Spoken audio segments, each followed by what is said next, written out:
इफ़त, जी अम्मी चाय दे दो मुझे, दोपहर से शाम हो रही है। तुम्हें भी पता है कि चाय के बगैर सर में दर्द होने लगता है मुझे। भाभी कहाँ है, उनसे कह देना। मैं यमुना को होमवर्क करवा रही हूँ। भाभी तुम्हारी दोपहर का खाना पका के कमरे में चली गई थी, हो सकता है सो रही हो। अभी तुम बना लो चाय। ये क्या अम्मी, उन्हें आवाज लगा देना। नहीं भाई, मुझे नहीं अच्छा लगता। तुम जानती भी हो मेरी आदत नहीं है कि बहू के कमरे का दरवाजा खटकाऊं, मुझे नहीं अच्छा लगता। तो कौन सा भाई कमरे में है, वो तो ऑफिस में है। इससे क्या होता है? नहीं भाई नहीं, मुझे इस तरह की हरकतों की आदत नहीं है।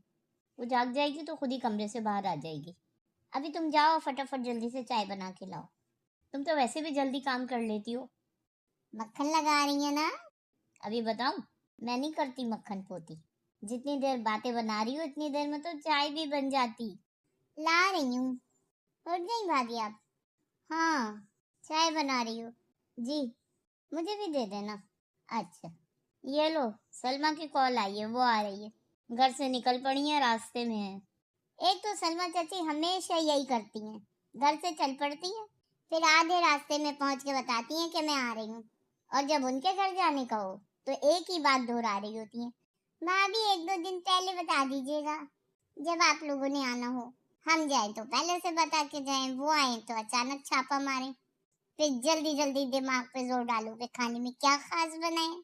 सुन रही हो बहू उसकी बातें? क्या तो सही रही है, तो अब क्या करें बताओ, अगली की आदत ही ऐसी है। हाँ, अगली डीट है। आप भी उनसे यही कह रही होती हैं कि पहले से बता के आया करो, लेकिन उन्हें तो अपनी करनी होती है।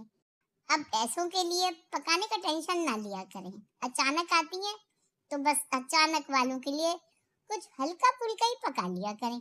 हमारी तो नाक कटवाएगी ये, अगर ससुराल जाके इसने ऐसा किया। अरे भाई, ये ससुराल वाले डरावे ना दिया करें मुझे। भाभी को भी तो इतनी अच्छी ससुराल मिल गई ना। हाँ भाई, अल्लाह का शुक्र है मुझे अच्छी ससुराल मिली है। बस भाभी, फिर इसी बात पे रात का खाना बना के बर्तन भी धो लीजिएगा। अभी यहीं से जूती खींच के मारूं, किचन से बाहर नहीं निकलना। बाबत के साथ काम करवाओ।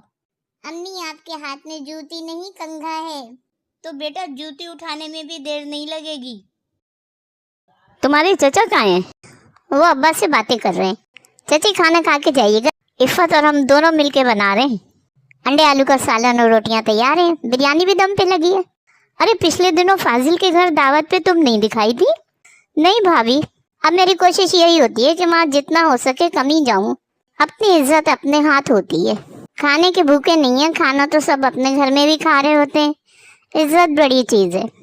काफी टाइम से देख रही हूँ उसके घर की तकरीब में जिनसे उन लोगों का दिल मिला हुआ है, एक ही दस्तरखान पे उनकी स्पेशल तवाज़ा हो रही होती है, और बाकी मेहमान तो लगता है कि बिन बुलाए पहुंचे हुए, जिन्हें इग्नोर किया जा रहा होता है। यूं समझें कि उनके और उनकी बहन के घर दावतों पे वही हाल होता है कि अंधा बाटे रेवड़ियाँ टटोल टटोल के।